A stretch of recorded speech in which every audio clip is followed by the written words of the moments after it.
বিড়ি, সিগারেট, মদ, গাঁজা স্বাস্থ্যের পক্ষে ক্ষতিকর। ওসব ছাড়ুন, এর চেয়ে গল্প শোনার নেশা করুন। সাবস্ক্রাইব করুন দ্য ডার্ক আওয়ার টেলসকে আর শুনতে থাকুন আজকের গল্প।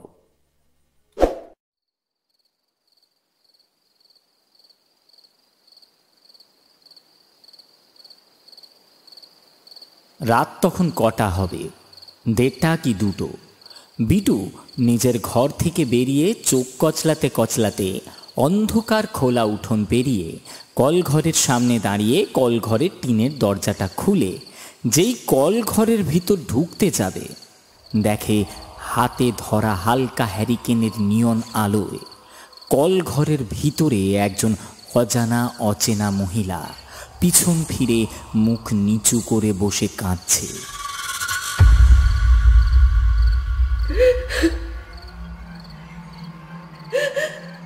মাঝরাতে অন্ধকার কলঘরের ভিতর একটা অচেনা মহিলাকে বসে কাঁদতে দেখে বিটু মুখের সামনে হ্যারিকেনটা তুলে অচেনা মহিলাটির উদ্দেশ্যে প্রশ্ন করে উঠল, আপনি আপনি কে? এই মাঝরাতে আমাদের কলঘরের ভিতর ঢুকে আপনি কাঁদছেন কেন?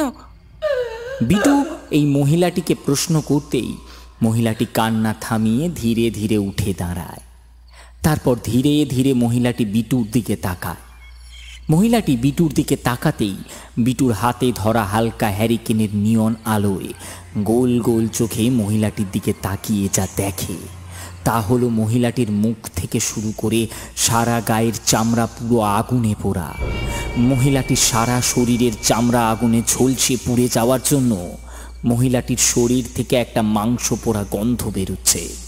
সেই সঙ্গে মহিলাটির গায়ের পোড়া চামড়াগুলো খসে খসে বাথরুমের মেঝেতে পড়ছে।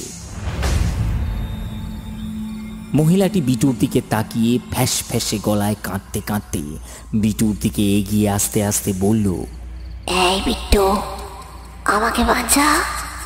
দেখ দেখ দেখ দেখ, আমার সারা শরীর কেমন জ্বলে পুড়ে যাচ্ছে। মহিলাটির আগুনে ঝলসে পুড়ে যাওয়া এই ভয়ঙ্কর বিভৎস রূপ দেখে বিটু চিৎকার করে ওইখানেই অজ্ঞান হয়ে পড়ে যায়। বিটুর হাত থেকে জ্বলন্ত হ্যারিকেনটা পড়ে গিয়ে ভেঙে যায়।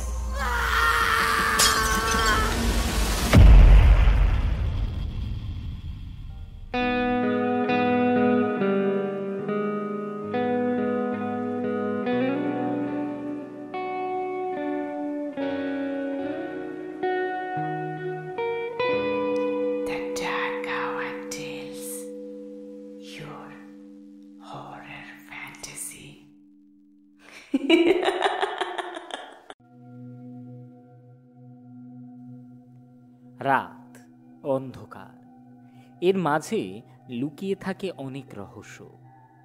আমরা মানুষরা ভয় পেতে খুব ভালোবাসি।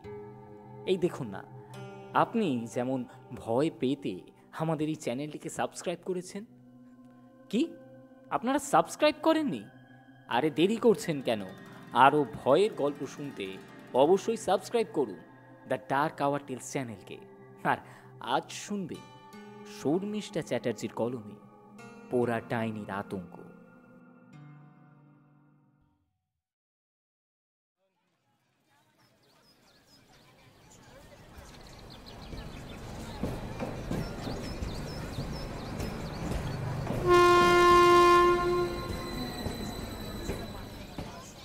মুকুন্দ স্টেশন থেকে বেরিয়ে ভিড় বাজার চত্বরের মধ্যে ঢুকতেই দেখে বাজারের বাইরে কিছুটা দূরে কয়েকজন ভ্যান ও রিক্সাওয়ালা দাঁড়িয়ে আছে আর তাদের নিজেদের মধ্যে গল্প করছে। মুকুন্দ আর বেশি দেরি না করে ভিড় বাজার চত্বর কোনো রকমে পেরিয়ে ভ্যান রিক্সাগুলোর দিকে এগিয়ে যায়। ও একজন রিক্সাওয়ালার সামনে দাঁড়িয়ে জিজ্ঞেস করে, আচ্ছা ভাই, বলছি তুমি এই কদমতলি গ্রামের হেডমাস্টার হরিদেব মুখার্জির বাড়িটা কি চেনো? আমাকে ওনার বাড়িতে একটু নিয়ে যেতে পারবে? মুকুন্দর প্রশ্ন শুনে রিক্সাওয়ালাটা বাকি রিক্সাওয়ালা ও ভ্যানগুলোর সঙ্গে গল্প করা থামিয়ে মুকুন্দর দিকে তাকিয়ে হেসে বলে, আগে হ্যাঁ, চিনি তো। হেড মাস্টার বাবুর বাড়ি চিনবনি? এই গ্রামে সবাই ওনাকে চিনি, আর আমার ছেলে তো ওনার স্কুলেই পড়ে। আপনি উঠে বসুন আমার রিক্সায়, আমি এক্ষুনি আপনাকে হেডমাস্টার বাবুর বাড়িতে নিয়ে যাচ্ছি। রিক্সাওয়ালাটার কথা শুনে মুকুন্দ রিক্সায় চেপে বসতেই রিক্সাওয়ালাটা চলতে শুরু করে। এরপর রিক্সাওয়ালাটা যেতে যেতে মুকুন্দকে প্রশ্ন করে ওঠে, তা বাবু, আপনি কদমতলি গ্রামে দেখে মনে হচ্ছে তো নতুন। তা আপনি এই গ্রামে হেডমাস্টার বাবুর বাড়িতে কি করতে যাচ্ছেন? কোনো কাজ আছে? রিক্সাওয়ালার প্রশ্ন শুনে মুকুন্দ হেসে বলে, হ্যাঁ ভাই, তুমি ঠিকই ধরেছ। আমি এই কদমতলি গ্রামে নতুন, আর আমি এই গ্রামের হেডমাস্টার হরিদেব বাবুর স্কুলে নতুন ইংরেজি শিক্ষক হিসাবে জয়েন করেছি। মুকুন্দর পরিচয় পেয়ে রিক্সাওয়ালাটা বলে, ও আচ্ছা আচ্ছা, তবে বাবু একটা কথা বলবো, কিছু মনে করবেন না তো? না না, কিছু মনে করব না। কি কথা বলো? বলছি, আপনি গ্রামে শিক্ষকতা করতে এসেছেন ঠিক আছে, কিন্তু একটু সাবধানে থাকবেন, কেমন? রিক্সাওয়ালাটার এই রকম অদ্ভুত কথা শুনে মুকুন্দ একটু অবাক হয়ে যায়। কেন বলো তো? আমাকে সাবধানে থাকতে বলছো কেন? এই গ্রামে এমন কি আছে যে আমাকে সাবধানে থাকতে হবে? মুকুন্দর প্রশ্ন শুনে রিক্সাওয়ালাটা চালাতে চালাতে একবার এই দিক ওই দিক তাকিয়ে নিয়ে গলাটা নিচের দিকে নামিয়ে মুকুন্দর দিকে তাকিয়ে গোল গোল চোখ করে বলে ওঠে, মানে বাবু, এই গ্রামে পোড়া ডাইনি আছে, পোড়া ডাইনি। এই পোড়া ডাইনির ভয়ে এই গ্রামের লোক কেউই সন্ধ্যে 7টার পর বাইরে বেরোয় না। আর যেই ভুল করে বাইরে বেরোয়, ওই শয়তানি পোড়া ডাইনির কবলে পড়ে মরে যায়। আর সে কি বিভৎস মৃত্যু বাবু, সে চোখে না দেখলে বিশ্বাস করবে নি। রিক্সাওয়ালাটার মুখে এই ধরনের অদ্ভুত কথা শুনে মুকুন্দ খানিকটা হতচকিত হয়ে যায় আর বলে, ভাই, তোমার মাথাটা কি আছে না গেছে বলো তো? তুমি এই বিজ্ঞানের যুগে দাঁড়িয়ে একজন শিক্ষককে ভূত প্রেতের কথা বলছো, আর তুমিও বিজ্ঞানের যুগে দাঁড়িয়ে এইসবে বিশ্বাসও করছো? আহারে, ছি ছি ছি। আমি নিজে একজন শিক্ষক, এছাড়াও একজন শিক্ষক হয়ে আমার ভাবতে ঘেন্না লাগে যে আমাদের দেশে এখনো কোনো কোনো জায়গায় শিক্ষার আলো প্রবেশ করেনি ভালো মতো। এখানেও এখনো পর্যন্ত ওই কুসংস্কারের অন্ধকার ডুবে রয়েছে একেবারে। সত্যি। মুকুন্দর এই কথাটা শুনে রিক্সাওয়ালাটা বলে ওঠে, আমি জানতুম বাবু, আপনি একজন হলে গিয়ে শিক্ষক। ভূত পেরেত এসব কিছুতেই আপনি বিশ্বাস করবেন না। তো আপনি আমাদের গ্রামে আমাদের ছেলে মেয়েদের পড়াতে এসেছেন, শিক্ষা দিতে এসেছেন। আমার একটা দায়িত্ব আছে আপনাকে সাবধান করার। আমি আপনাকে তাই সাবধান করলুম। আপনি এই গ্রামে আসার আগে আপনার মতোই দুজন শিক্ষক এই গ্রামে পড়াতে এসেছিল, কিন্তু দুর্ভাগ্যবশত তারা ওই শয়তান পোড়া ডাইনির কবলে পড়ে মরে গেছে। তাই বাবু, আপনি যকালে এই আমাদের অভিশপ্ত গ্রামে এসেছেন, একটু সাবধানে থাকবেন দয়া করে, এতে আপনারই মঙ্গল বাবু। হ্যাঁ বাবু, নেমে পড়েন, হেডমাস্টার হরিদেব বাবুর বাড়ি এসে গেছে। রিক্সাওয়ালাটা এই কথা বলে আঙুল দেখিয়ে একটা হলুদ একতলা বাড়ি দেখায়। মুকুন্দ দেখে তার রিক্সা থেকে 5 হাত দূরে একটা ছোট ডোবার পাশে উঁচু পাঁচিলে ঘেরা একটা একতলা হলুদ রঙের টালির চালের বাড়ি মাথা তুলে দাঁড়িয়ে আছে। মুকুন্দ বেশি দেরি না করে রিক্সা থেকে নেমে রিক্সার ভাড়া মিটিয়ে ডোবাটা পেরিয়ে সেই হলুদ বাড়িটার গেটের সামনে যেতে যাবে। ঠিক সেই সময় মুকুন্দর সঙ্গে একটা অদ্ভুত ঘটনা ঘটে। ঘটনাটা হলো, সূর্য তখন ধীরে ধীরে পশ্চিম দিগন্তে পাড়ি দিচ্ছে, সেই সঙ্গে বাইরেটাও ধীরে ধীরে কালো গাঢ় অন্ধকার নেমে আসছে। মুকুন্দ ডোবাটা পেরিয়ে যেই হরিদেব বাবুর বাড়ির গেটের সামনে যেতে যাবে, হঠাৎ করেই মুকুন্দর দৃষ্টিটা আপনা থেকেই ডোবার দিকে চলে যায়। মুকুন্দর দৃষ্টিটা আপনা থেকেই ডোবার দিকে যেতে সে এক ভয়ানক দৃশ্য দেখে। ডোবার ওপারে একজন মহিলা সমানে দৌড়াদৌড়ি করছে ঠিকই, কিন্তু সেই মহিলার সারা শরীর আগুনে তাও তাও করে চলছে। এই দৃশ্য দেখে মুকুন্দ যেই দৌড়ে ডোবার দিকে যেতে যাবে, দেখে ডোবার উপরে সেই মহিলাটা নেই, পুরো জায়গাটা ফাঁকা। এই দৃশ্য দেখে মুকুন্দ খানিকটা অবাক হয়ে যায় এবং মনে মনে বলতে লাগে, আমি কিছুক্ষণ আগে যে ভয়ঙ্কর দৃশ্যটা দেখলাম সেটা কি আমার চোখের ভ্রম নাকি সত্যি? এরপর মুকুন্দ বিষয়টাকে বেশি গুরুত্ব না দিয়ে হরিদেব বাবুর বাড়ির গেটের সামনে ফিরে আসে। গেটটা খোলা দেখে মুকুন্দ হরিদেব বাবুর বাড়ির ভিতরে ঢুকে পড়ে। বাড়ির ভিতরে প্রবেশ করতেই মুকুন্দ দেখে বাড়ির মাটির দাওয়ার উপর বছর ৪৫-এর এক মধ্যবয়সী মহিলা বসে কুলোয় চাল বাচ্ছে। সেই মহিলাটি মুকুন্দকে বাড়ির ভিতরে প্রবেশ করতে দেখে প্রশ্ন করে ওঠে, আচ্ছা, আপনি কে? আপনাকে তো ঠিক চিনলাম না। মধ্যবয়সী মহিলাটির প্রশ্ন শুনে মুকুন্দ হাত জড়ো করে নমস্কারের ভঙ্গিতে বলে ওঠে, আগে আমার নাম মুকুন্দ মোহন বিশ্বাস। এই কদমতলী গ্রামের স্কুলের নতুন ইংরেজি শিক্ষক আমি।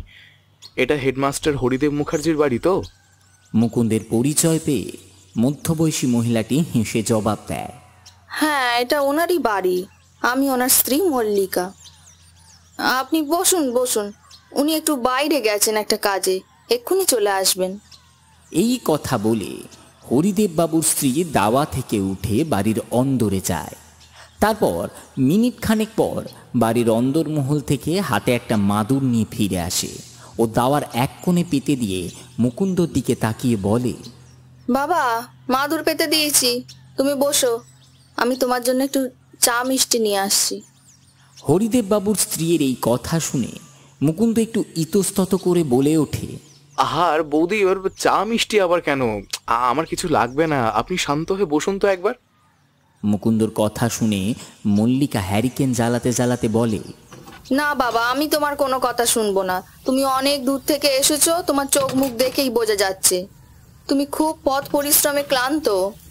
তুমি এই দাওয়ায় বসে বিশ্রাম করো, আমি এক্ষুনি তোমার জন্য চা আর মিষ্টি নিয়ে আসছি। এই কথা বলে হরিদেব বাবুর স্ত্রী হ্যারিকেনটা জ্বালিয়ে মুকুন্দর সামনে রেখে বাড়ির অন্দরে চলে যায় মুকুন্দর জন্য চা আর মিষ্টি আনতে। অন্যদিকে মুকুন্দ ট্রেন জার্নিতে ক্লান্ত থাকার জন্য সে হাতের বড় ব্যাগটা ও কাঁধে ঝোলানো ছোট ব্যাগটা দাওয়ার এক পাশে রেখে উঠোনের এক কোণায় কলতলাতে মুকুন্দ যেই হাত পা ধুতে যাবে, ঠিক সেই সময় মুকুন্দর সঙ্গে আর একটা অদ্ভুত একটা ছোট্ট ঘটনা ঘটে। মুকুন্দ উঠোন পেরিয়ে যেই কলতলায় এসে মগটা জল ভর্তি করে বালতির মধ্যে ডোবাতে যাবে, হঠাৎ করে বাড়ির বাইরে থেকে একটা মহিলা বাঁচাও বাঁচাও বলে ছুটে আসে বাড়ির ভিতর। ও মহিলাটি বাড়ির ভিতর ঢুকে সারা উঠোন জুড়ে দৌড়দৌড়ি করতে লাগে। মুকুন্দ মহিলাটির গলা পেয়ে যেই মহিলাটির দিকে তাকাতে যাবে, দেখে মহিলাটির সারা শরীরে দাউ দাউ করে আগুন জ্বলছে। মুকুন্দ এই দৃশ্য দেখে মুখ হাত পা ধোয়া থামিয়ে ভয়ে চিৎকার করে হরিদেব বাবুর স্ত্রীকে ডাকতে লাগে, বৌদি, বৌদি, আপনি কোথায়? তাড়াতাড়ি তাড়াতাড়ি এদিকে আসুন, দেখেছেন এই মহিলাটিকে? আর ওর গায়ে এইভাবে আগুন কে দিল? মুকুন্দ চিৎকার শুনে হরিদেব বাবুর স্ত্রী মল্লিকা দেবী বাড়ির অন্দর মহল থেকে ছুটে আসে আর জিজ্ঞেস করে বেশ উত্তেজিত কণ্ঠে, বাবা, কি হয়েছে? তুমি এইভাবে চিৎকার করছো কেন? মল্লিকার কথা শুনে মুকুন্দ উঠোনের দিকে আঙুল দেখিয়ে বলে, বৌদি, বৌদি দেখুন, একটা মহিলা গায়ে আগুন দিয়ে আপনার বাড়ির উঠোনে কেমন প্রাণে বাঁচার জন্য ছোটাছুটি করছে। তাছাড়া আপনি ঘর থেকে একটা মোটা কম্বল আনুন, ওনাকে যে বাঁচাতে হবে, না হলে যে উনি আগুনে পুড়ে মারা যাবে একেবারে। মুকুন্দর কথা শুনে মল্লিকা খানিকটা অবাক হয়ে যায় ঠিকই, কিন্তু আসল ব্যাপারটা বুঝতে পেরে নিজেকে খানিকটা সামলে বলে ওঠে, কোথায় কোন মহিলা গায়ে আগুন দিয়ে আমাদের উঠোনে দৌড়াদৌড়ি করছে? কেউ তো নেই মুকুন্দ, ভালো করে তুমি তাকিয়ে দেখো বাবা। হরিদেব বাবুর স্ত্রী মল্লিকা দেবীর এই কথা শুনে মুকুন্দ উঠোনের চারদিকে তাকায়। সত্যি তো, মহিলাটিকে আর কোথাও দেখতে পাওয়া যাচ্ছে না। মহিলাটিকে বাড়ির কোথাও দেখতে না পেয়ে মুকুন্দ মল্লিকা দেবীর দিকে তাকিয়ে প্রশ্ন করে ওঠে, বৌদি, মহিলাটি উঠোনের মধ্যেই তো একটু আগে দৌড়াদৌড়ি করছিল, এর মধ্যে গেল কোথায় বলুন তো? মুকুন্দ মল্লিকাকে এই কথা বলতেই পিছন থেকে একটা গম্ভীর গলার আওয়াজ ভেসে আসে। গিন্নি, তুমি ওনাকে অন্তরে নিয়ে যাও, সন্ধে হয়ে এসেছে, ওর যে আবার বেরোনোর সময় হয়ে গেছে। পিছন থেকে একটা গম্ভীর গলার আওয়াজ শুনে মুকুন্দ বাড়ির পিছন ফিরতেই দেখে বাড়ির গেটের সামনে ৫৫-৫৬ বছরের এক মধ্যবয়স্ক লোক দাঁড়িয়ে আছে। মধ্যবয়স্ক লোকটিকে দেখে আর ওনার ওই কথা শুনে মুকুন্দ ভ্রু কুঁচকে প্রশ্ন করে ওঠে, কার বেরোনোর সময় হয়ে গেছে হেডমাস্টার মশাই? হ্যাঁ? মুকুন্দর প্রশ্ন শুনে হেডমাস্টার হরিদেব বাবু মুকুন্দের দিকে এগিয়ে এসে ওর কাঁধে হাত রেখে এক দৃষ্টি দিয়ে তাকিয়ে বলে ওঠেন, পোড়া ডাইনির বেরোনোর সময় হয়ে গেছে। হরিদেব বাবুর মুখে ডাইনি নামটা শুনে মুকুন্দ খানিকটা অবাক হয়ে গিয়ে বলে ওঠে, ডাইনির বেরোনোর সময় হয়ে গেছে? ব্যাপারটা ঠিক বুঝলাম না তো। আপনি আপনি আমাকে একটু বুঝিয়ে বলুন তো হেডমাস্টার মশাই, যে এই পোড়া ডাইনির ব্যাপারটা কি? ভেতরে চলো, সব বলছি। হরিদেব বাবু মুকুন্দকে এই কথা বলে মল্লিকার দিকে তাকিয়ে বলে, গিন্নি, সদর দরজাখানা ভালো করে বন্ধ করে দাও, আর আমরা ভেতরে ঘরে যাচ্ছি। তুমি আমাদের জন্য ৪ লঙ্কা দিয়ে বেশ ঝাল ঝাল করে আমাদের জন্য তেল দিয়ে মুড়ি মেখে আনো দেখি। এই কথা বলে হরিদেব বাবু মুকুন্দকে নিয়ে বাড়ির অন্দরে চলে যায়।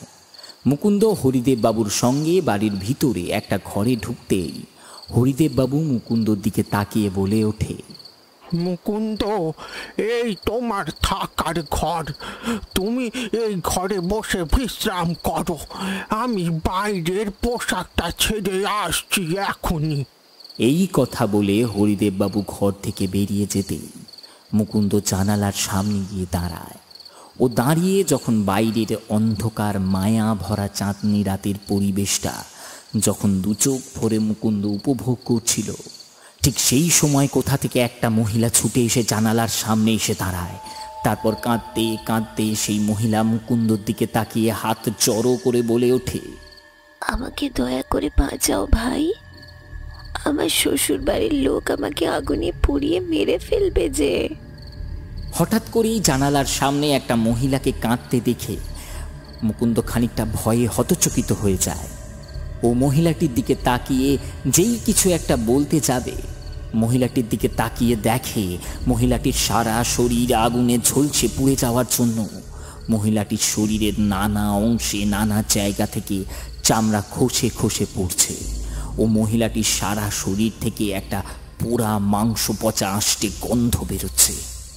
চাঁদনি রাতের চাঁদের আলোতে অচেনা মহিলাটির ভয়ঙ্কর বীভৎস রূপ দেখে মুকুন্দ সেই জানলাটার সামনে থেকে ছিটকে ঘরের ভেতরে চলে আসবে। অমনি সেই ভয়ঙ্কর বীভৎসরূপী মহিলাটি তার একটা পোড়া হাত লম্বা করে জানলার ভিতর দিকে বাড়িয়ে ফ্যাস ফ্যাসে গলায় মুকুন্দকে বলতে থাকে, তুই আমাকে বাঁচাবি না? দাঁড়া দাঁড়া, দেখাচ্ছি তোর মজা আজ, আজ তোরা আমার হাতে মৃত্যু। এই বলে সেই ভয়ঙ্কর বীভৎসরূপী মহিলাটি যেই জানলার লোহার গরদ ধরে ঝাঁকাতে যাবে, অমনি কোথা থেকে সেই ভয়ঙ্কর বীভৎসরূপী মহিলার গায়ে জলের ছেটা এসে পড়তেই মুকুন্দ দেখে মহিলাটির পোড়া শরীরটা চোখের নিমেষের মধ্যে কোথায় যেন সাদা ধোঁয়ার রূপ নিয়ে সঙ্গে সঙ্গে উধাও হয়ে যায়। এই দৃশ্য দেখে মুকুন্দ পিছন ফিরে তাকাতেই দেখে হরিদেব বাবু একটা ছোট কাঁচের বোতল হাতে নিয়ে দাঁড়িয়ে আছে আর মুখে সামান্য বিড়বিড় করে কি সব যেন মন্ত্র পাঠ করছে। হরিদেব বাবুকে দেখে মুকুন্দ সঙ্গে সঙ্গে ছুটে ওনার কাছে যায় আর ভয় মিশ্রিত কণ্ঠে বলে ওঠে, মাস্টারমশাই, মাস্টারমশাই, আমাকে বাঁচান, ও ও আমাকে মেরে ফেলবে, মেরে ফেলবে। কিছু হবে না মুকুন্দ, ও চলে গেছে। হরিদেব বাবুর কথা শুনে খাটের উপর বসতে বসতে জানালার দিকে তাকাতে তাকাতে মুকুন্দ বলে, মাস্টারমশাই, আপনি কিছুক্ষণ আগে যে পোড়া ডাইনির কথা বলেছিলেন, আমি আমি জানলা দিয়ে যে মহিলাটাকে দেখলাম, ওই কি পোড়া ডাইনি? হ্যাঁ বাবা, ঠিক ধরেছ। ওই মহিলাই পোড়া যায়নি, আর ওই ভয়ঙ্কর বিভৎসরূপী মহিলার জন্যই আজ আমরা সারা গ্রামের নিরীহ মানুষেরা প্রতিদিন প্রতিনিয়ত আতঙ্কে ভুগি। ও শয়তানি কখন কার কি ক্ষতি করে বসে। আচ্ছা মাস্টারমশাই, ওই পোড়া ডাইনি কে? ওর কোনো ইতিহাস আছে কি? মুকুন্দর প্রশ্ন শুনে হরিদেব বাবু কিছুক্ষণ নীরব থাকে, তারপর বলে ওঠে শীতল কণ্ঠে, তুমি ঠিক ধরেছ মুকুন্দ, ওই পোড়া ডাইনি একটা কালো ইতিহাস আছে। আর ঘটনাটি ঘটেছিল আজ থেকে 1.5 বছর আগে। আমাদেরই এই কদমতলি গ্রামের একটা বাড়িতে একটা বউয়ের সঙ্গে। বউটির নাম ছিল আলো। শুনবে এই আলোর ইতিহাস গল্প? হ্যাঁ শুনবো মাস্টারমশাই, আপনি বলুন। তবে শোনো, আজ থেকে 1.5 বছর আগে এই গ্রামে আমারই কাছে, আমারই এই বাড়িতে আলো বলে একটি মেয়ে পড়তে আসতো। মেয়েটির বয়স তখন ছিল 17 বছর। আলো ছিল খুব গরিব ঘরের মেয়ে।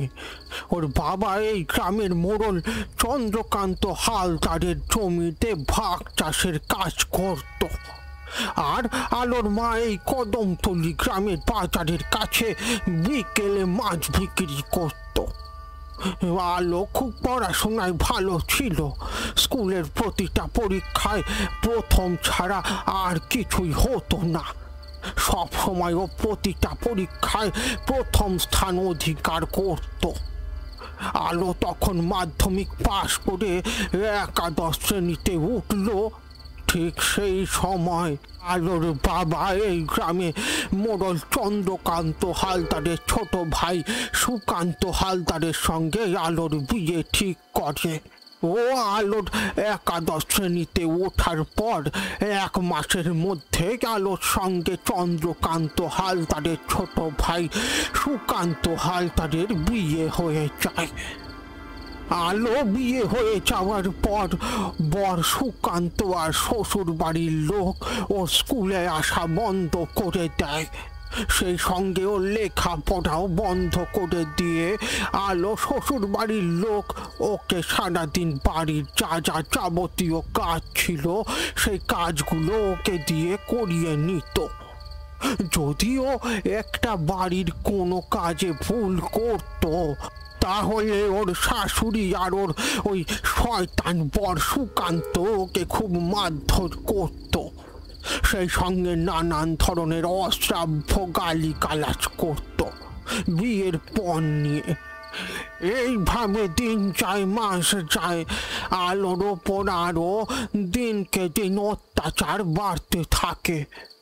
তখন আলো আর শ্বশুর বাড়ির এই নির্মম অত্যাচার সহ্য করতে না পেরে গায়ে আগুন দিয়ে আত্মহত্যা করে। কিন্তু জানো বাবা, আজও আমার মন বলে। আলোর কথা বলতে হরিদেব বাবু থেমে যায়। মুকুন্দ প্রশ্ন করে ওঠে, মাস্টারমশাই থেমে গেলেন কেন?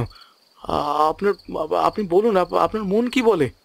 মুকুন্দ প্রশ্ন করতেই হরিদেব বাবু ধুতির কোঁচ দিয়ে চোখের কোণে জমে থাকা জল মুছতে মুছতে বলে ওঠে,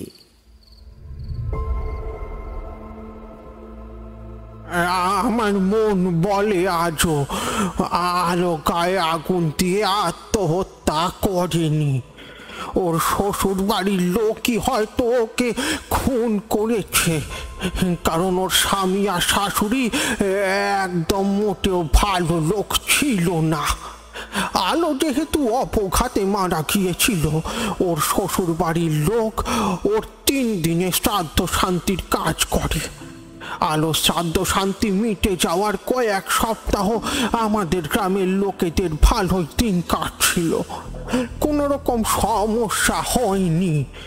কিন্তু এক সপ্তাহ পর থেকে এই গ্রামের প্রতিদিন সন্ধ্যা 7টার পর থেকে ওই গ্রামের কারুর না কারুর সঙ্গে এমন একটা করে অদ্ভুত ঘটনা ঘটতে লাগলো, যার ব্যাখ্যা আমরা গ্রামের মানুষেরা প্রথম পেতাম না। প্রথম ঘটনাটা ঘটে আমার স্কুলের এক কলিগের সঙ্গে। উনি আমার স্কুলের ভূগোল শিক্ষক। ওনার নাম দীপঙ্কর দত্ত। ওনার এই গ্রামের বাড়ি। আলো মারা যাওয়ার এক সপ্তাহ পর একদিন সন্ধ্যাবেলায় দীপঙ্কর বাবু এক ছাত্রর বাড়ি থেকে পড়িয়ে বাড়ি ফিরছিলেন। তখন ঘড়িতে 8টা বাজে। দীপঙ্কর বাবুর বাড়ির কিছুটা আগে রাস্তার দুপাশে দুটো বড় বড় গাছ পড়ে। রাস্তার বাঁ দিকে একটা তাল গাছ আর ডান দিকে নারকেল গাছ। দীপঙ্কর বাবু অন্ধকার গ্রামের সরু রাস্তা দিয়ে হেঁটে যখন দুটো গাছের সামনাসামনি আসতে যাবেন, উনি দেখে কি একটা মহিলা সামনে রাস্তার এপার ওপার দৌড়াদৌড়ি করছেন। একবার রাস্তার বাঁ দিকে তাল গাছের সামনে, আর একবার রাস্তার ডান দিকে নারকেল গাছের সামনে। আর যে মহিলাটি ওই রকম দৌড়াদৌড়ি করছে, তার সারা শরীর আগুনে দাউ দাউ করে জ্বলছে। অন্ধকার রাস্তার মাঝখানে একটা মহিলাকে গায়ে আগুন দিয়ে দৌড়াদৌড়ি করতে দেখে উনি মহিলাটিকে বাঁচানোর জন্য যেই মহিলাটির কাছে দৌড়ে যেতে যাবেন, দেখেন কোথায় সেই মহিলা? রাস্তায় তো কোনো মহিলা নেই, পুরো রাস্তা ফাঁকা। ও অন্ধকার ঘুটঘুট করছে। এইরকম একটা অদ্ভুত দৃশ্য দেখে দীপঙ্কর বাবু অন্ধকার গ্রামের রাস্তার মাঝখানে দাঁড়িয়ে রাস্তার এই দিক তাকাতে তাকাতে বলে বেশ বেশ ভয় মিশ্রিত কণ্ঠে, আমি কিছুক্ষণ আগে একটা মহিলাকে গায়ে আগুন দিয়ে দৌড়াদৌড়ি করতে দেখলাম এই রাস্তার মাঝে। মহিলাটি এর মধ্যে গেল কোথায়? এই কথা ভাবতে ভাবতে ও নিজের মনের ভ্রম ভেবে দীপঙ্কর বাবু বাড়ি ফিরে আসেন।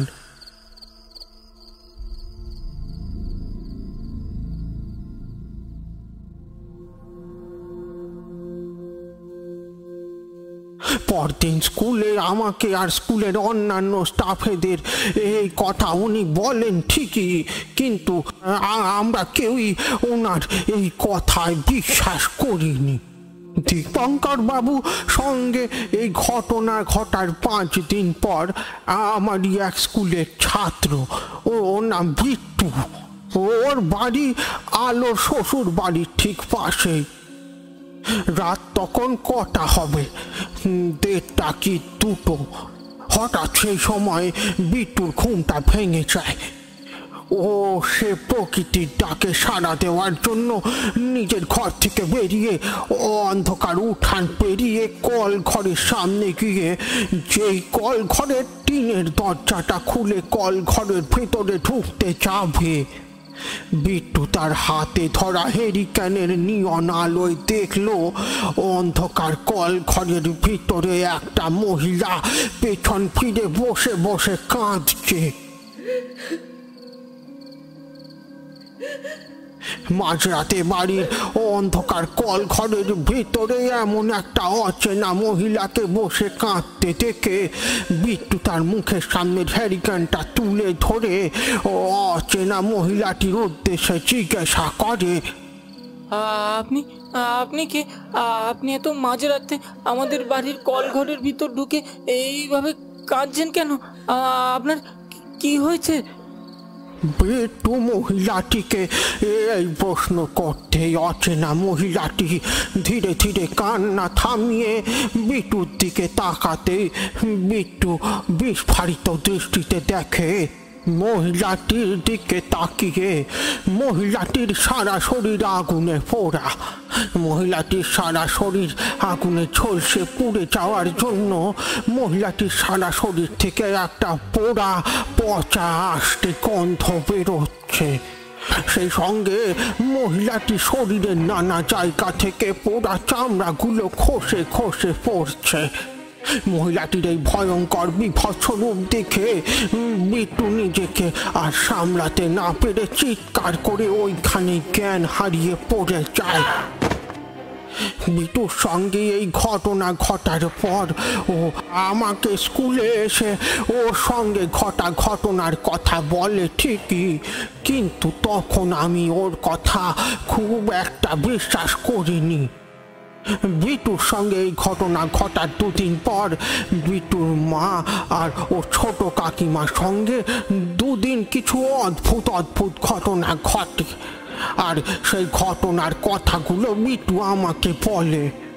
বিটুর সঙ্গে এই ঘটনার দুদিন পর দিনের দিন সন্ধ্যাবেলায় বিটুর মা সরোজিনী দেবী ওদের বাড়ির পেছনে একটা বড় ধানের গোলা আছে, সেই ধানের গোলার সামনে বসে রাতে রান্নার জন্য উনি কিছু কাঠ কাটছিলেন। উনি কাঠ কাটতে কাটতেই হঠাৎ ওনার নাকে একটা পোড়া গন্ধ এসে ধাক্কা মারে।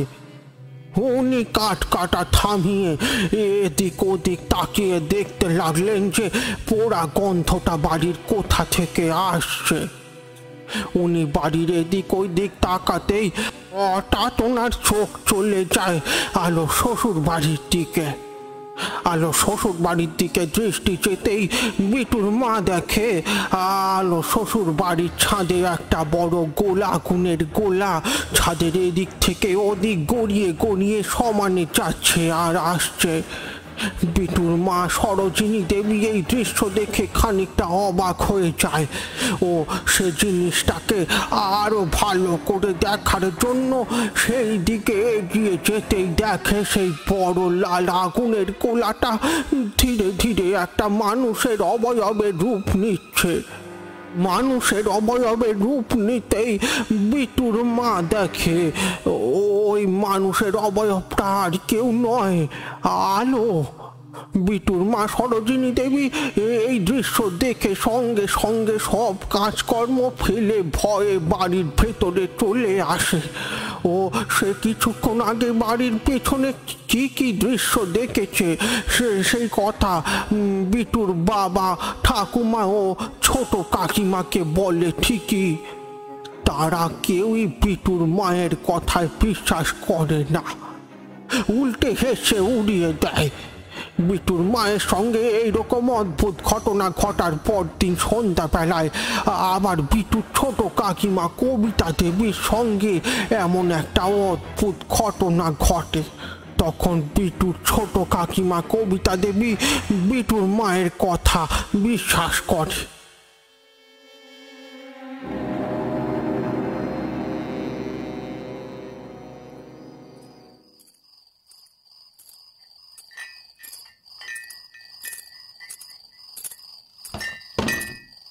ইতিমধ্যেই হরিদেববাবুর স্ত্রী মল্লিকা দেবী ঘরে প্রবেশ করে ওদের সামনে গরম গরম ধোঁয়া ওঠা চা আর মুড়ি মাখা রাখতেই হরিদেববাবু মুকুন্দর দিকে তাকিয়ে বলে ওঠেন, চা এসে গেছে, এই সঙ্গে ঝাল ঝাল মুড়ি মাখা, খেয়ে নাও, এরপর দেরি হলে ঠান্ডা হয়ে যাবে বাবা। এই কথা বলে হরিদেববাবু চায়ের ট্রে থেকে একটা কাপ তুলে নিয়ে চুমুক দিতেই মুকুন্দ খোলা জানালার দিকে তাকাতে তাকাতে চায়ের ট্রে থেকে গরম চায়ের কাপটা তুলে নিয়ে বলে ওঠে, তারপর বিট্টুর ছোট কাকিমার সঙ্গে কি হলো পরদিন সন্ধেবেলায়? মুকুন্দর প্রশ্ন শুনে ওকে বারবার জানালার বাইরের দিকে তাকাতে দেখে হরিদেববাবু মৃদু হেসে বলে ওঠেন, ও আর এখন আসবে না, ভয় নেই মুকুন্দ।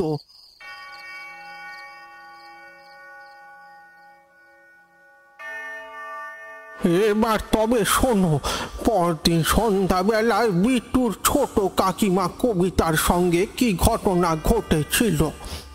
সেদিন ছিল রথযাত্রার দিন।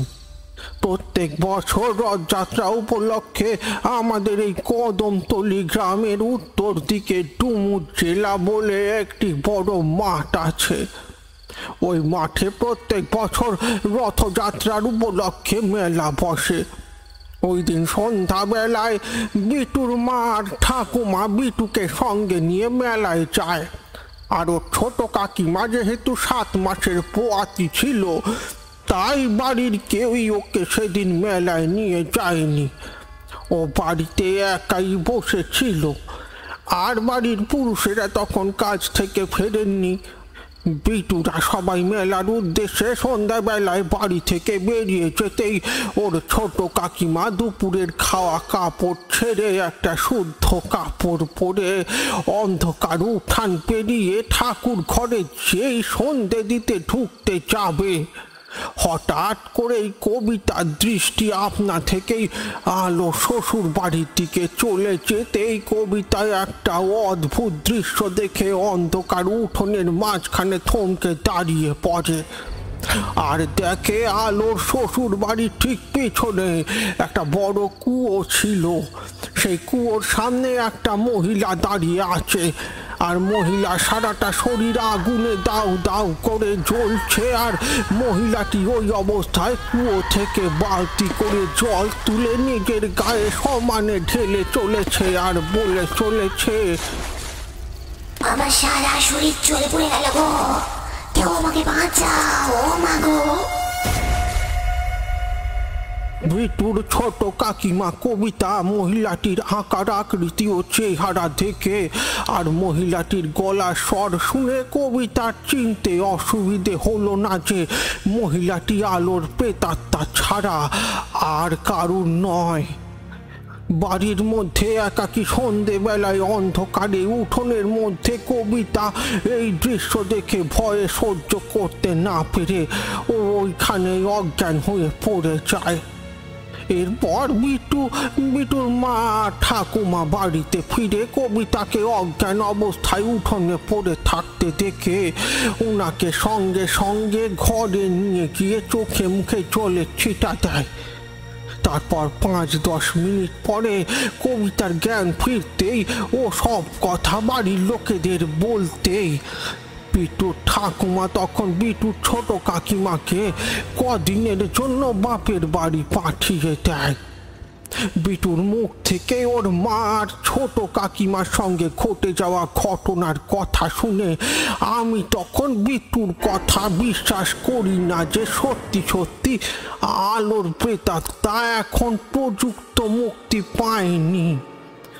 ওরা তা এখন এই কদমতলি গ্রামের মধ্যেই আটকে রয়েছে ও গ্রামের সবাইকে দেখা দিচ্ছে। বিটুর মা ও ছোট কাকিমার সঙ্গে এই ঘটনা ঘটার 4 দিন পর 5ম দিনের মাথায় আমার স্কুলের কিছু অফিসিয়াল কাজ সেরে বাড়ি ফিরতে ফিরতে বেশ সন্ধ্যা হয়ে যায়। ওই ধরো 7টা 7:30। আমি যখন স্কুল থেকে বেরিয়ে 2 পা হেঁটেছি, ঠিক সেই সময় আমি আমার পেছন দিক থেকে একটা খসখসানির আওয়াজ শুনতে পাই। সেই সঙ্গে সামনে আমার নাকে একটা পোড়া গন্ধ এসে ধাক্কা মারতে লাগলো। আমি আমার পেছন দিক থেকে সমানে খসখসানি আওয়াজটা শুনতে পাচ্ছি।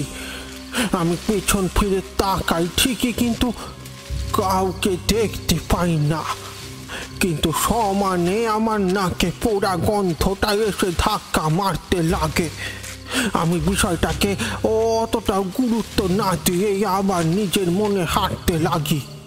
ও কিছুটা পথ অতিক্রম করার পর হঠাৎ আমি পেছন দিক থেকে একটা মহিলার ফ্যাঁসানি গলার আওয়াজ শুনতে পাই।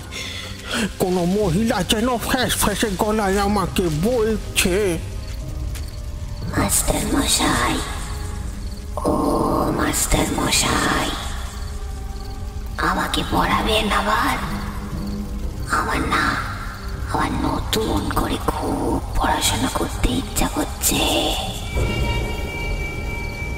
পেছন থেকে একটা চেনা গলার স্বর শুনতে আমার বুকটা ভয়ে ধড়াস করে ওঠে।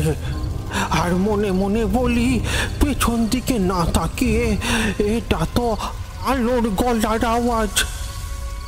ও আবার ফিরে এলো নাকি? এই কথা বলে আমি ভয়ে ভয়ে পেছন ফিরে তাকাতেই দেখি সত্যি সত্যি আমার ছাত্রী আলো দাঁড়িয়ে আছে, আর ওর সারা শরীর আগুনে তাউ তাউ করে জ্বলছে, আর ও ওই আগুনের ভেতর থেকে হাসতে হাসতে বলছে,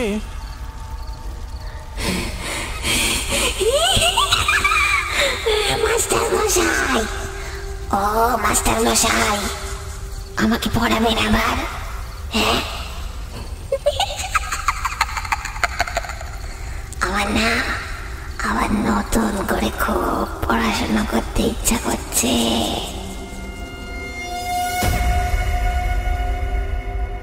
অন্ধকার গ্রামের রাস্তার মধ্যে এই রকম একটা গা শিরশির করা দৃশ্য দেখে আমার সারা শরীরের ভিতর থেকে একটা হিমশীতল রক্তের স্রোত বয়ে যায়। আমি তখন ভয়েতে অন্ধকার রাস্তার মাঝখানে দাঁড়িয়ে থাকতে না পেরে ভয়ে ওইখান থেকে এক দৌড়ে বাড়ি চলে আসি। বাড়ি ফেরার পর সেই দিন রাত থেকেই আমার ধুম জ্বর আসে, এমন যে আমার সুস্থ হতে হতে প্রায় 1 সপ্তাহ লেগে যায়। আমার যখন 1 সপ্তাহ জুড়ে জ্বর ছিল, তখন প্রতি রাতে আমি ঘুমের মধ্যে আলোর স্বপ্ন দেখতাম। স্বপ্নে দেখতাম যে আলো আমার স্বপ্নে এসে বলছে, মাস্টার মশাই, জানেন, বিয়ের পর আমার খুব লেখাপড়া করার ইচ্ছা ছিল, ওরা আমাকে করতে দিল না। যখনই লেখাপড়ার কথা, আমার ইচ্ছের কথা আমার শ্বশুর বাড়ির লোকদের বলতাম, ওরা আমাকে খুব মারধর করতো, জানেন মাস্টার মশাই। প্রতি রাতে জ্বরের ঘোরে আলোর স্বপ্ন দেখতে দেখতে এইভাবে 1 সপ্তাহ কেটে যায়। 1 সপ্তাহ পর আমি সুস্থ হতেই আমি আবার স্কুল জয়েন করি। আমি সুস্থ হওয়ার পর যেদিন স্কুল জয়েন করি, সেদিন গ্রামে একটা মর্মান্তিক ঘটনা ঘটে। আর ঘটনাটা ঘটে হলো আলোর শ্বশুর বাড়িতে। আমি গ্রামের যে পথ দিয়ে স্কুলে যাই, সেই পথে আলো শ্বশুর বাড়ি পড়ে।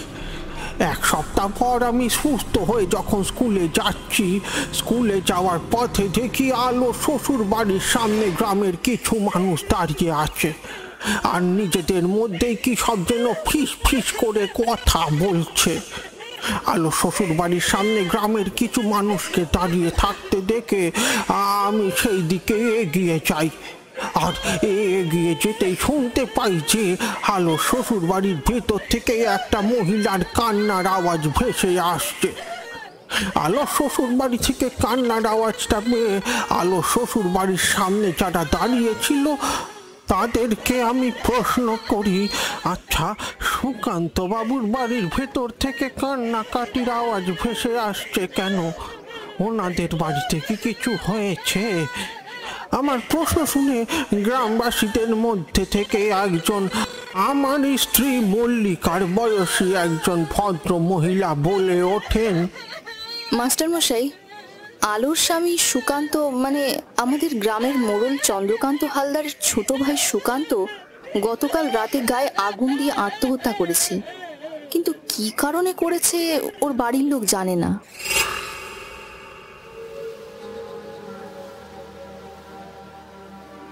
ভদ্র মহিলার মুখ থেকে সুকান্তর আত্মহত্যার খবরটা পেয়ে আমার মনে একটা খটকা জাগে যে সুকান্ত সত্যি সত্যি গায়ে আগুন দিয়ে আত্মহত্যা করেছে, না কেউ প্রতিশোধ নেওয়ার জন্য এই কাজটা করেছে।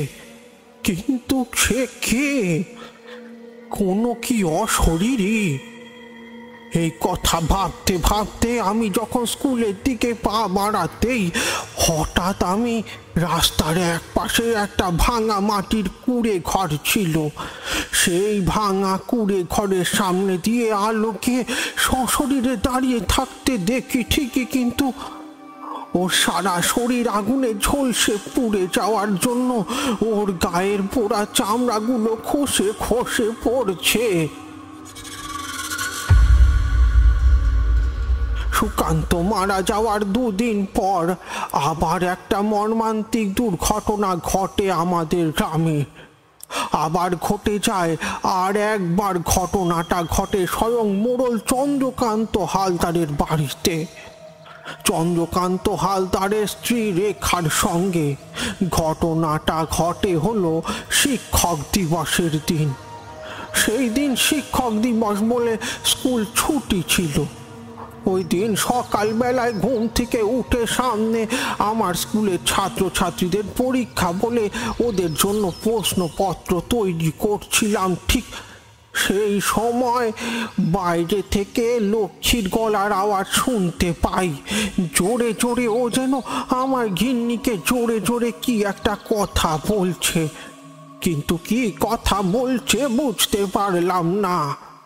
ঘরের বাইরে উঠোন থেকে লক্ষ্মী জোরে জোরে গলায় আওয়াজ পেয়ে আমি নিজের কাজ থামিয়ে ঘরের বাইরে যাই আর লক্ষ্মীকে প্রশ্ন করি, কি রে লক্ষ্মী, কি হয়েছে রে? তুই গিন্নি মাকে কি এমন জোরে জোরে কথা বলছিস যে আমি ঘর থেকে শুনতে পাচ্ছি? আমার প্রশ্ন শুনে লক্ষ্মী আমার দিকে তাকিয়ে গোল গোল চোখ করে বলে ওঠে, কর্তা বাবু, আমাদের গ্রামের মোড়ল চন্দ্রকান্ত বাবুর স্ত্রী সবিতা গিন্নিমা গতকাল রাত্রিরে ওদের বাড়ির পিছনে যে বড় পুকুরটা আছে না, ওই পুকুরের জলে ডুবে আত্মহত্যা করেছে। এই খবরটাই গিন্নিমাকে দিচ্ছিল, কিন্তু মোড়ল মশাইয়ের স্ত্রী কেন আত্মহত্যা করলে তা উনার বাড়ির লোক ঠিক বুঝতে পারছেন। লক্ষ্মীর মুখ থেকে এই খবরটা শুনে আমি মনে মনে বলে উঠি, মোড়ল মশাই স্ত্রী আত্মহত্যা করেনি, ওকে আলো মেরে ফেলেছে, ওর মায়া জালে ফেলে ওর মৃত্যুর প্রতিশোধ নিয়েছে। কারণ মোড়ল মশাইয়ের মৃত্যুর কোনো প্রতিবাদ করেনি বলে, আর নিজের ভাইকে খুনের অপরাধে শাস্তি চায়নি বলে।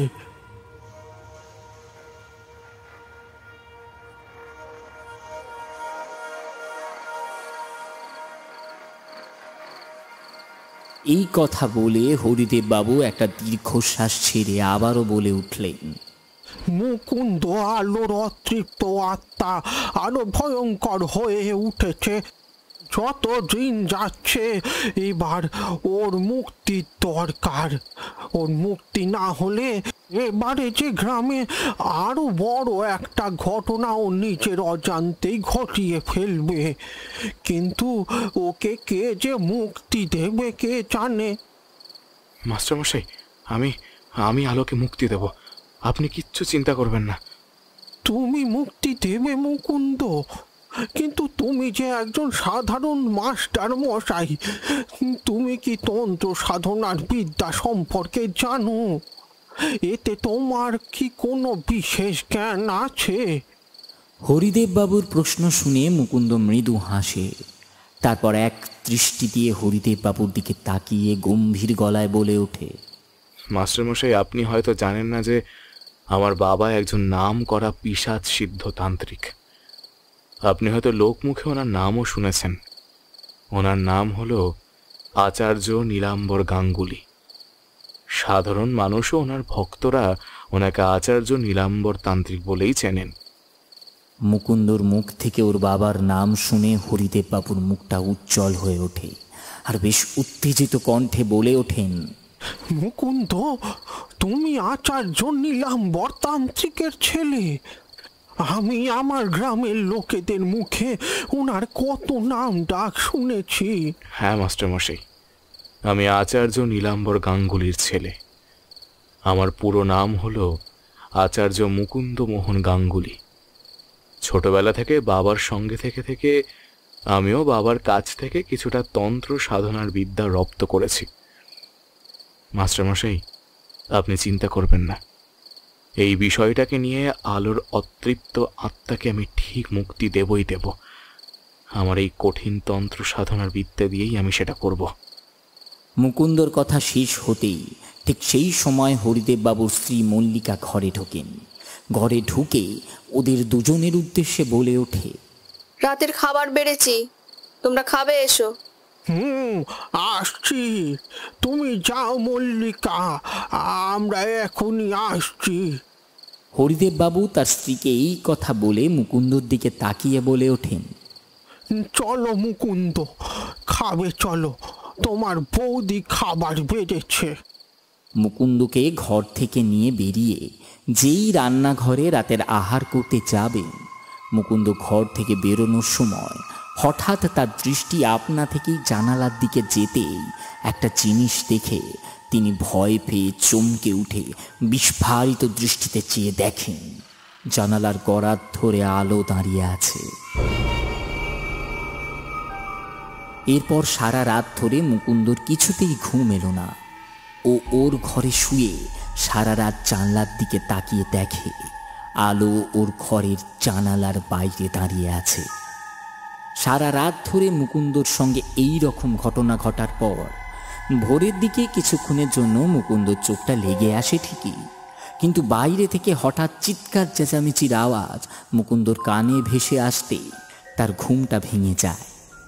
সে বিছানা ছেড়ে উঠে ঘর থেকে বেরোতেই দেখে হরিদেব বাবুর সদর দরজার সামনে কিছু লোক দাঁড়িয়ে আছে ও হরিদেব বাবুকে কিছু একটা কথা বলছে, কিন্তু কি কথা বলছে মুকুন্দ তা বুঝতে না পারলেও সে এইটুকু বুঝতে পারে যে গ্রামে কিছু একটা ঘটনা ঘটেছে, কিন্তু কি ঘটনা ঘটেছে তা মুকুন্দ ঠিক অনুধাবন করতে পারল না।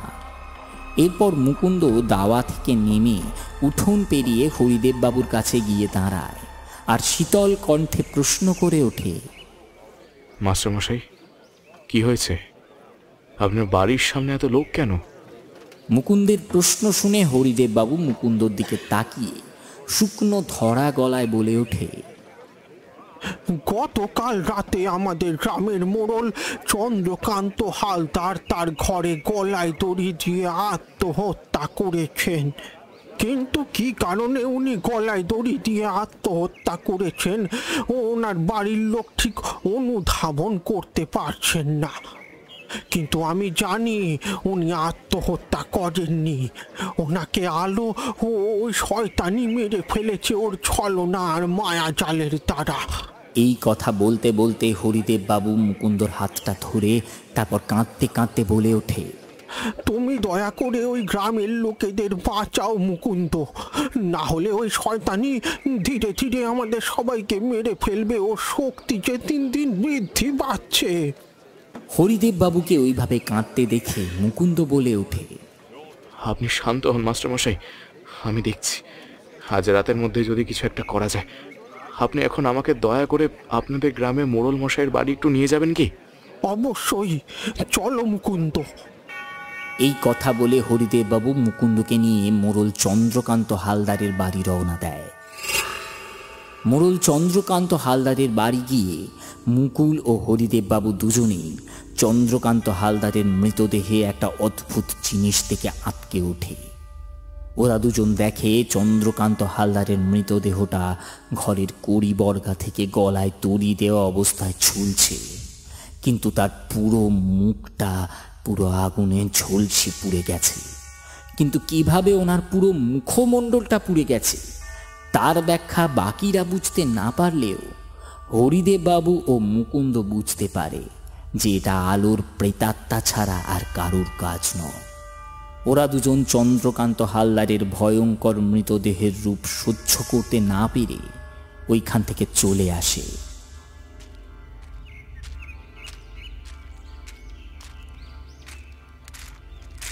মুকুন্দ গ্রামের কাঁচা পাকা রাস্তা দিয়ে হাঁটতে হাঁটতে হরিদেব বাবুকে বলে, মাস্টারমশাই, আমাদের হাতে আর বেশি সময় নেই। আজ রাতে যেভাবেই হোক আলোর অতৃপ্ত আত্মাকে মুক্তি দিতে হবে, না হলে ওর অতৃপ্ত আত্মা ধীরে ধীরে সে ভয়ঙ্কর পিশাচে পরিণত হচ্ছে। এরপর ওর অতৃপ্ত আত্মা ভয়ঙ্কর পিশাচে পরিণত হলে আমি আমার বাবার শেখানো তন্ত্রবিদ্যা দিয়ে যে ওকে কিছুতেই নিঃশেষ করতে পারবো না। তাই আজ রাতে যেভাবেই হোক না কেন আমাকে আলোকে মুক্তি দিতেই হবে। তার জন্য আজ রাতে আপনাদের গ্রামে উত্তর দিকে যে ডুমুর জলা যে বড় মাঠটা আছে না, ওই মাঠে আমাকে একটা যজ্ঞ করতে হবে। আর যজ্ঞের জন্য আমার কতকগুলো উপকরণ লাগবে। আমাকে আজ সন্ধ্যের মধ্যেই সেই উপকরণগুলো জোগাড় করে এনে দিতে পারবেন মাস্টারমশাই? হ্যাঁ পারবো মুকুন্দ। যজ্ঞের জন্য কি কি উপকরণ লাগবে বলো আমাকে। বেশি কিছু লাগবে না মাস্টার মশাই, আপনি শুধু আমাকে একটা জিনিস বানিয়ে দিতে পারবেন। কি জিনিস মুকুন্দ? আলোর স্বামী সুকান্তর মতো দেখতে একটা মাটির পুতুল চাই আমার। আর পুতুলটা যেন সুকান্তর সাইজেরই হয়। ওর যেমন শরীরের চেহারা ও মুখের আকৃতি যেমন ছিল, ঠিক সেই রকমই যেন পুতুলটার মুখের আকৃতি ও চেহারা হয়। মানে আমি এক কথায় বলতে চাইছি, পুতুলটাকে যেন সুকান্তর মতো হুবহু দেখতে হয়। এছাড়া আমার 1 কিলো সর্ষে, সেই সঙ্গে শুকনো লঙ্কা আর হলুদ, আর যে কোনো একটা মরা পশুর রক্ত লাগবে। এই 5টা জিনিস আজ সন্ধ্যের মধ্যেই লাগবে। যেভাবেই হোক আমাকে এই কটা জিনিস জোগাড় করে এনে দিতে হবে। বিশেষ করে সুকান্তর মতো দেখতে মাটির পুতুলটা আমার লাগবেই লাগবে। আচ্ছা, আমি যথাসাধ্য চেষ্টা করব মুকুন্দ। তুমি যা যা উপকরণ বললে যজ্ঞের জন্য আজ সন্ধ্যার মধ্যেই জোগাড় করব।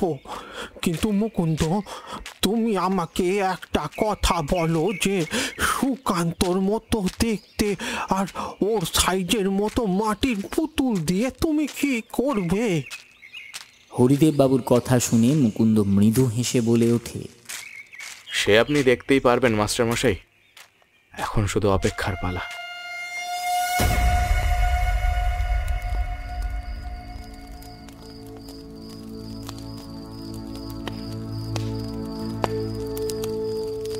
नमो काली काली महाकाली, काली के पाप हौरिणी, धर्म काम प्रदे देवी, नारायणी नमस्तुते। काली काली।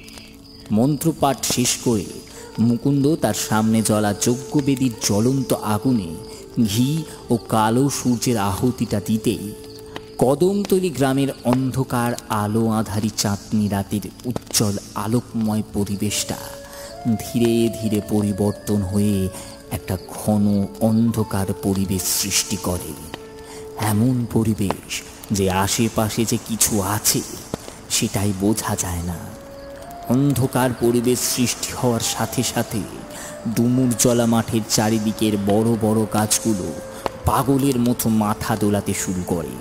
ঠিক সেই সময় মুকুন্দ যজ্ঞের আসনে বসে প্রকৃতির তাণ্ডব লীলা দেখতে দেখতে তার কানের সামনে একটা মহিলার চাপা কান্নার আওয়াজ শুনতে পায়। মুকুন্দ মহিলাটির চাপা কান্নার আওয়াজ শুনে চারিদিকে কুরুদ্ধ দৃষ্টিতে তাকাতে তাকাতে বেশ গম্ভীর গলায় কোনো অদৃশ্য ব্যক্তির উদ্দেশ্যে বলে ওঠে, আলো, তোর এবার মুক্তির সময় হয়ে এসেছে। আয় আয়, আমার সামনে আয়, একবার আমার সামনে আয়। মুকুন্দর কথা শেষ হতে না হতেই জ্বলন্ত যজ্ঞবেদীর সামনে একটা নীল আলোর বিচ্ছুরণ দেখা যায়। নীল আলোর বিচ্ছুরণটা খানিকক্ষণ প্রতিফলিত হয়।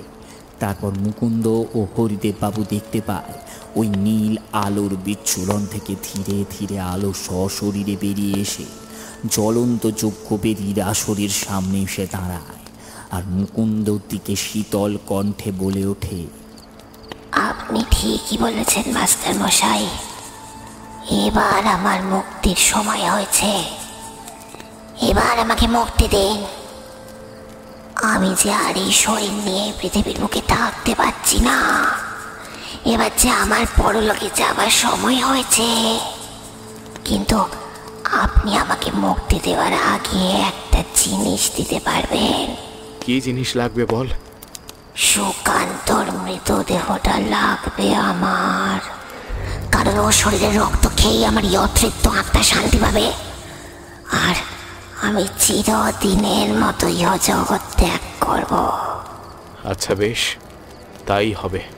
এই কথা বলে মুকুন্দ হরিদেব বাবুর দিকে তাকিয়ে কি একটা ইশারা করতে, হরিদেব বাবু মুকুন্দকে ইশারা করতে দেখে হরিদেব বাবু কোথায় যেন উঠে যায়।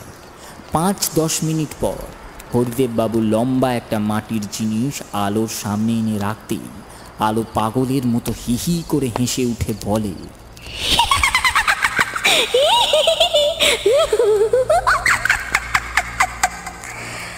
আজ তোকে আর ছাড়ছি না। সেদিন তো শরীরের রক্ত খেতে পারিনি ঠিকই, আজ তো শরীরের রক্ত খাবোই খাবো।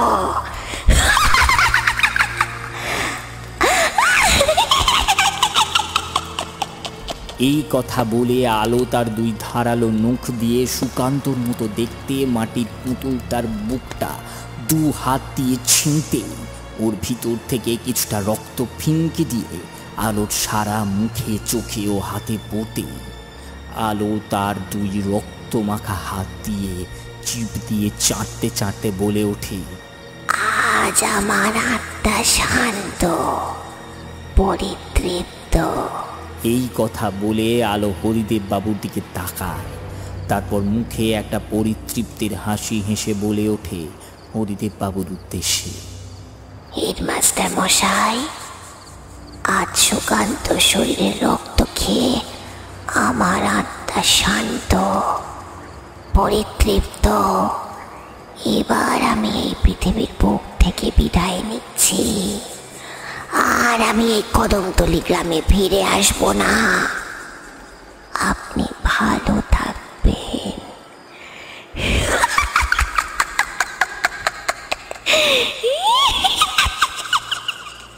এই কথা বলে আলোর শরীরটা ধীরে ধীরে সাদা ধোঁয়ার রূপ নেয়। তারপর সেই সাদা ধোঁয়াটা ধীরে ধীরে কুণ্ডলি পাকাতে পাকাতেই উপরে উঠে গিয়ে বাতাসে কোথায় যেন অদৃশ্য হয়ে যায়। সেই সঙ্গে প্রকৃতি যে তাণ্ডবলীলা চালিয়েছিল সেই তাণ্ডবলীলা ধীরে ধীরে শান্ত হয়, আবার আগের চাঁদনি উজ্জ্বল আলোকময় পরিবেশে ফিরে আসে। এই দৃশ্য দেখে মুকুন্দ হরিদেব বাবুর দিকে তাকিয়ে একটা দীর্ঘশ্বাস ছেড়ে বলে ওঠে, হেডমাস্টার মশাই, আর চিন্তা নেই, আপনার আলোর আত্মা চিরদিনের মতো মুক্তি পেয়েছে। আরও এই গ্রামের লোকেদের ক্ষতি করতে আসবে না। আপনি এবার শান্তিতে থাকুন, অসুবিধা নেই। মুকুন্দর এই কথা শুনে হরিদেব বাবু কাঁদো কাঁদো কণ্ঠে বলে ওঠে, আজ তুমি এই গ্রামে এসেছিলে বলে আজ একটা নিরীহ নিষ্পাপ মেয়ের আত্মা মুক্তি পেল, আর এর জন্য আমি তোমার কাছে সারা জীবন কৃতজ্ঞ থাকবো মুকুন্দ।